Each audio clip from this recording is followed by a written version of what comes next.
Brought my little friend Kevin out. Haven't had him out in a while. So let's talk about it. A lot of you guys know that I have been dealing with a concussion and neck injury that happened back earlier in the year.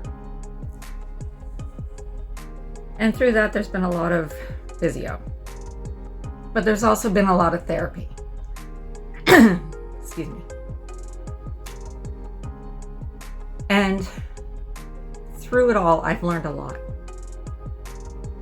Because where I'm going for the therapy and the physio, they actually educate as well as treat, which is amazing. And I'm so grateful to have this place and to be sent there. But now let's get to the point. It's time for you to face your fears.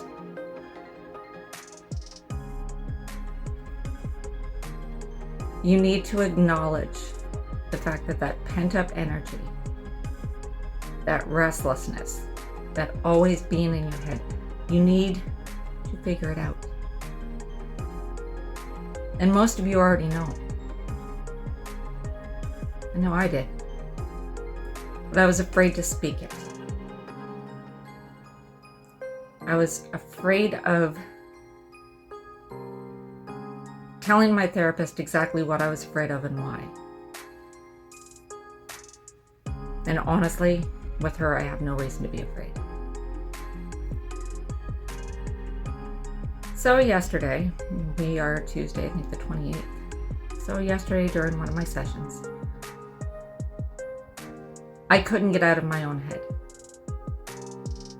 It was like a whirlwind in there, which is why I've been quiet, because I didn't know what was wrong with me. And this amazing person, who I have grown to adore deeply, said to me, well, let's meditate. Let's ground you. As a Reiki healer, you would think that I would be able to do that to myself, but apparently I needed some help. And you know what? I felt so much better after. And for the first time in months, I cried. The vulnerability came through. And it was long overdue. And then I came home and I cried again. And I allowed myself to do it. And I talk on here a lot about it's okay to cry. You need to let those feelings out. But I wasn't heeding my own advice. And yesterday there was a lot of clarity, a lot of mental clarity about myself and how I feel and what I was going through and what I am currently going through and what's to come.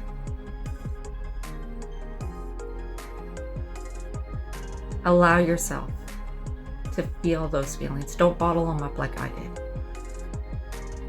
Don't get yourself in that state of, I don't know what I'm doing. I don't know where I'm going. I don't know how to sit still. I don't know how to do this. I feel guilty for this. Guys, I've been going through it like wildfire. And I was introduced to the idea of creative writing, and it's a little different than journaling. And you just put your pen to the paper, and there's no right or wrong way to do it, and you just write things down. And then after you write them down, you rip them up and throw them in the garbage.